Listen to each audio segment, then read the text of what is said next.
தென் தமிழகத்தில இன்றைக்கு சட்ட நுணுக்கங்களை விரல் வைத்து தன்னை நம்பி வருகிற கட்சிக்காரர்களுக்கு மட்டுமல்ல, அனைவருக்குமே ஒரு சட்ட பாதுகாவலராக நீதியை இன்றைக்கு நிலைநிறுத்துகிற வகையில நீதி அரசரிடத்தில் தன்னுடைய வாதத்தின் மூலமாக இன்றைக்கு உரிமை பறிக்கப்படுகிற அந்த மக்களுக்கு உரிமை குரலாக இருந்து பெருமை சேர்த்து இருக்கிற சட்ட பாதுகாவலர் எங்கள் அன்புக்கும் பாசத்துக்கும் உரிய மதிப்புக்கும் மரியாதைக்குரிய இந்த மண்ணின் மைந்தர் நம்முடைய வழக்கறிஞர் ராமகிருஷ்ணன் அவர்களுடைய இல்ல திருமண விழாவில் இங்கே பங்கேற்று எங்களுடைய தலைவர் வருங்கால முதலமைச்சர் புரட்சி தமிழர் ஐயா எடப்பாடி அவர்களுடைய சார்பில் அந்த மணமக்களை இன்றைக்கு மீனாட்சி சொக்கநாதர் போல் அவர்கள் மனமொத்த தம்பதிகளாக இந்த பகுதியில இந்த மண்ணுக்கு பெருமை சேர்க்கின்ற வகையில வீடோடி பல ஆண்டு காலம் வாழ வேண்டும், எல்லா செலவுகளையும் பெற வேண்டும் என்று வாழ்த்தி இந்த திருமண விழாவில் பங்கேற்று. ஆனா எஸ்ஐஆர் கூட்டம் அனைத்து கட்சி கூட்டம் நடந்தது. அதுல கலந்து கொண்டவர்கள்லாம் வீரர்கள், அதுல கலந்து கொள்ளாதவர்கள்லாம் கோழைகள் அப்படின்னு இல்ல, இப்ப அவங்க அழைப்பு கொடுத்ததுல பாத்துட்டீங்கன்னா 60 கட்சிக்கு அழைப்புதல் கொடுத்திருக்கிறாங்க. அதுல 20 கட்சி புறக்கணிச்சிருக்கிறாங்க. இப்போ இந்த வாக்காளருடைய சிறப்பு தீவிர திருத்தத்தை பத்தி பல விளக்கங்கள் நீதிமன்றத்தில் கொடுக்கப்பட்டு அண்டை மாநிலங்களில் கொடுக்கப்பட்டு இப்போது பல மாநிலங்கள்ல மேற்கொள்ள இருக்கிறார். இது திருத்தங்கள் மேற்கொண்டதற்கு பிறகுதான் அதுல இருக்கிற நிறை குறைகள் தெரியும். இப்போ ஒரு திருத்தம் செய்வதற்கு ஏன் அரசு அஞ்சுகிறது? ஏனென்றால் இப்போது இருக்கக்கூடிய அரசு ஸ்டாலின் அரசு என்பதை அவர் மறந்து பேசுகிறாரா என்பது தெரியல. தேர்தல் ஆணையம் டெல்லியில இருந்து தமிழகத்தில் இருக்கக்கூடிய ஹத்ரா பட்நாயக் ஐஏஎஸ் இன்றைக்கு உத்தரவு பிறப்பித்தாலும் கூட மாநில அரசினுடைய கட்டுப்பாட்டில் இருக்கக்கூடிய அந்த அதிகாரிகள் தான் இதை செயல்படுத்த போறாங்க. அப்போ முதலமைச்சர் தாராளமா கேட்கலாம், இதுல என்ன குறை இருக்கு, தவறு இருக்குன்னு கேட்கலாம்.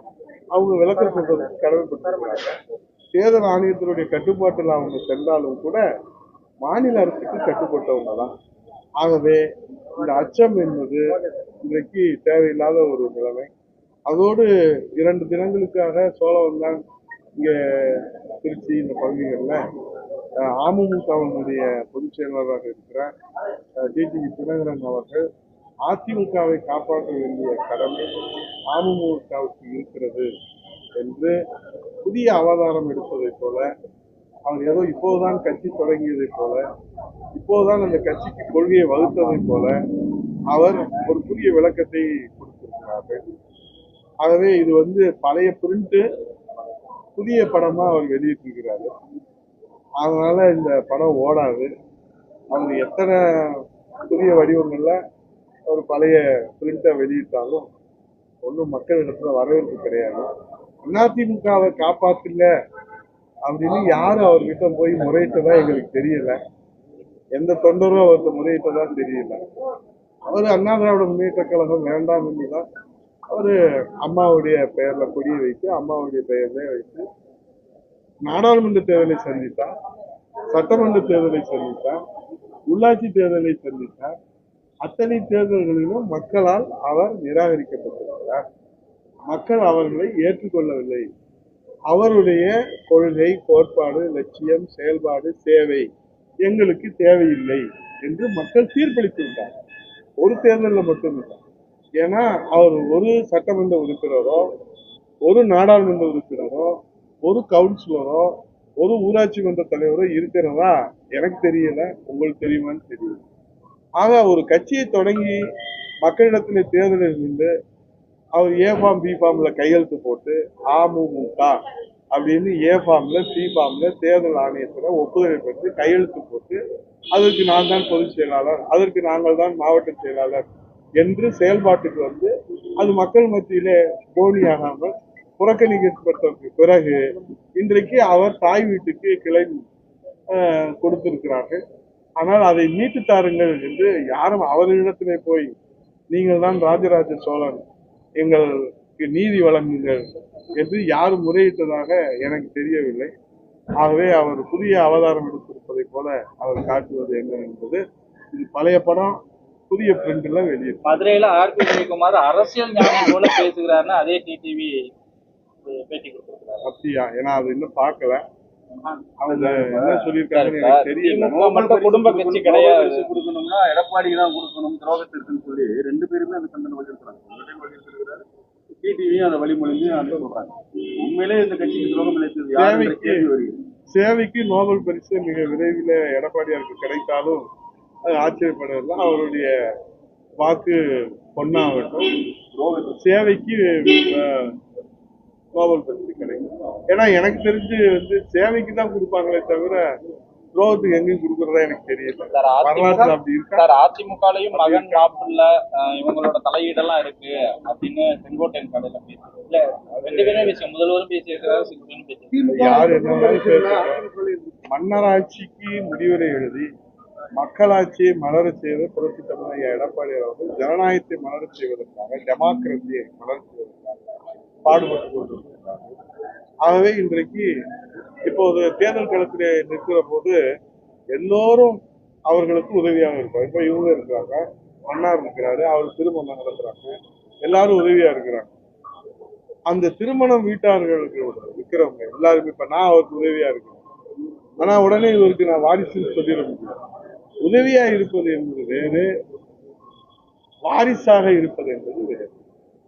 புரட்சி தமிழக எடப்பாடியாருக்கு தமிழ்நாடே அவருக்கு உதவி முன் வருகிற போது அவர் பெற்றெடுத்த பிள்ளையாக இருப்பவரும் உதவ முன் வருவதில் எந்த ஆச்சரியமும் இல்லை.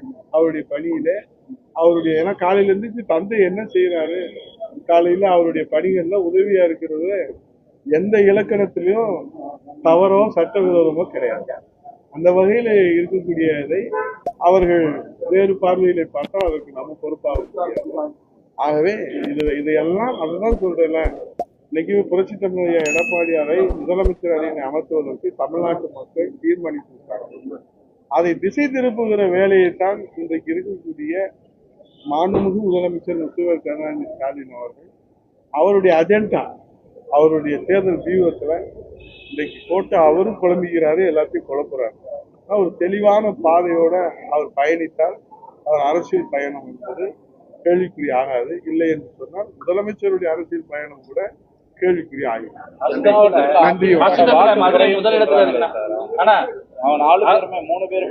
மணி, நீங்க தமிழ்நாடுடைய தீர்ப்பை எடுத்து பாருங்க. எப்போ தேர்தல் இருந்தாலும் நீங்க எடுத்து பாருங்க. 91 எடுத்து பாருங்க. நான் சொல்றது சமீப காலங்களில் 91 2021 வரைக்கும் பாருங்க. ஒரே மாதிரிதான் மக்கள் தீர்ப்பளிப்பாங்க. இதுல பிரிவினையே கிடையாது. சோழ மண்டலம் என்ன, பாண்டிய மண்டலம் என்ன, அதியமான் கோட்டை என்ன, மத்திய மண்டலம் என்ன கிடையாது. தமிழ்நாட்டு மக்கள் சென்னையிலிருந்து கன்னியாகுமரி வரைக்கும் ஒரே தீர்ப்பு தான் அளிப்பாங்க. ஒரு முடிவு எடுத்துட்டா அது தீர்க்கமா இருக்கும். இப்ப மக்கள் முடிவு எடுத்திருக்கிறாங்க. திமுகவுடைய வாரிசு ஆட்சி, குடும்ப ஆட்சி, மன்னர் ஆட்சி வீட்டுக்கு அனுப்பணும். புரட்சி தமிழக எடப்பாடி தலைமையில ஜனநாயக ஆட்சி மலரணும் அப்படின்னு தீர்க்கமா முடிவு எடுத்திருக்கிறாங்க. அதற்கு இன்னைக்கு அவருக்கு உளவுத்துறை கையில் வச்சிருக்காருல, அவர் தெரியுங்களா? அதனால இந்த பதட்டம், இந்த நடுக்கம். அதுல நீங்க சொன்ன மாதிரி ஆலோசனை கூட்டம் வந்தவங்களுக்கு எல்லாம் வேணும்னா நீங்க பட்டம் சுட்டிக்கீங்க. அதுல யாரு ஆட்சேபம். நாளைக்குதான் திருத்தமே ஆரம்பிக்க போறாங்க. அதுதான் இனிமேல என்னன்னு நமக்கு தெரியும். அங்க இப்படி நடந்துச்சு, இங்க இப்படி நடந்துச்சு, இங்க இப்படி நடந்துச்சு. தமிழ்நாட்டுல எப்படி நடந்துச்சுன்னு பார்த்துட்டு நம்ம சொன்னோம்னாதான் அது தெளிவா இருக்கும். அதனாலதான் அண்ணா திராவிட முன்னேற்ற கழகத்தை பொறுத்த அளவுல புரட்சி தமிழக எடப்பாடி அவர்கள் மிக தெளிவாக இந்த சீர்திருத்தம் என்பது நியாயமான வாக்காளர் பட்டியல். உங்களுக்கு ஓட்டுரிமை இருக்கணும்ல, இருக்கணுமா வேணாமா? இறந்தவங்க நீக்கணுமா இல்லையா? டெத் ஷெட்யூல் கொடுத்துட்டே நீக்காதவங்க இருக்காங்கல்ல, அதுக்கு இது ஒரு வாய்ப்பு தானே. அது பயன்படுத்துறதுல அரசியல் கட்சிக்கு ஒன்றும் தயக்கம் இல்லை.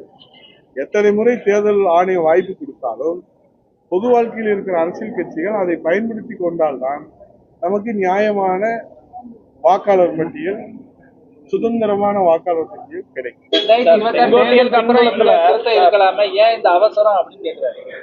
முதல் நாள் வரைக்கும் திருத்தலாம் தலைவரை. இதுல என்ன கஷ்டம்? தேர்தலுக்கு அப்புறம் தேர்தல் ஆணையம்ல கவலைப்படணும். நீங்க ஏன் கவலைப்படுறீங்க? உங்களுக்கு தேவை வாக்காளர் பட்டியல்ல குமாருக்கு ஓட்டு இருக்கா, ஜெகனுக்கு ஓட்டு இருக்கா, மணிக்கு ஓட்டு இருக்கா, செல்வகுமாருக்கு ஓட்டு இருக்கா, உதயகுமாருக்கு ஓட்டு இருக்கா, ராமகிருஷ்ணனுக்கு ஓட்டு இருக்கா, பாலுக்கு ஓட்டு இருக்கா, தலைவர் இங்க இருக்காரு, நான் சொன்ன விளம்பரப்படுத்தி விட்டுருவீங்க.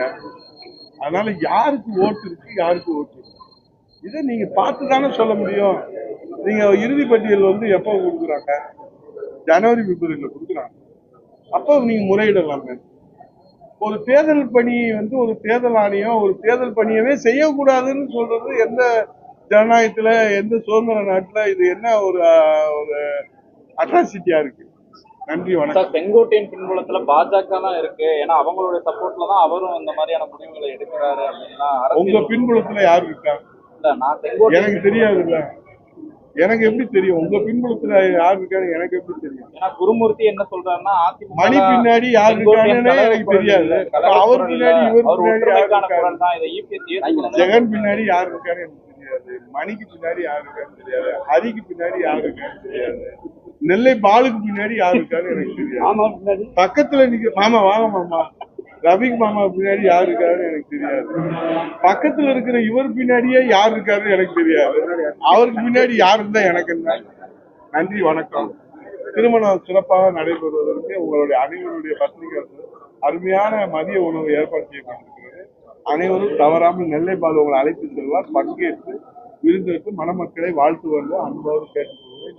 வாழ்க, பல்லாண்டு வாழ்க. நன்றி, வணக்கம்.